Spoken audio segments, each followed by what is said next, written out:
இந்த வாரம் நிகழவிருக்கும் முழு சந்திர கிரகணம் மற்றும் சில முக்கிய கிரக மாற்றங்கள் உங்களோட வேலை, நிதி நிலைமை அப்புறம் காதல் வாழ்க்கையில என்ன மாதிரியான எதிர்பாராத திருப்பங்களை ஏற்படுத்த போகுதுன்னு நாம இப்ப தெரிஞ்சுக்கலாம். முதலாவது, மார்ச் 2ஆம் தேதி நடக்க போற செவ்வாய் பெயர்ச்சி. செவ்வாய் உங்களோட 6ஆம் வீட்டுக்கு மாறுறதால உங்களோட முழு கவனமும் இப்போ வேலையில தான் இருக்க போகுது.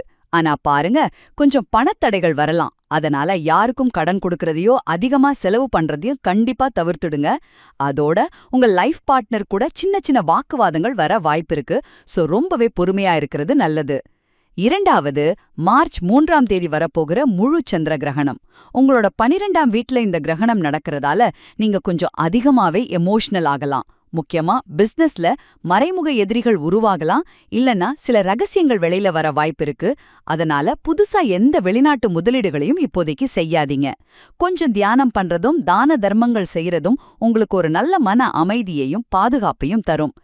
இறுதியாக, மார்ச் 6ல நடக்கிற சுக்கிரன் பெயர்ச்சி. சுக்கிரன் உங்களோட 7ஆம் வீட்டுக்கு மாறுறதால உறவுகளுக்கு இடையில இருந்த தடைகளெல்லாம் நீங்கி காதல் ரொம்பவே அதிகரிக்கும். உங்க வாழ்க்கை துணையிடான பிணைப்பு இன்னும் ஸ்ட்ராங் ஆகுங்க. அப்புறம் இந்த வாரத்துக்கான அதிர்ஷ்ட கற்களா மொய்ஸ்னைட் மற்றும் ஒயிட் ஒப்பில் பரிந்துரைக்கப்படுது.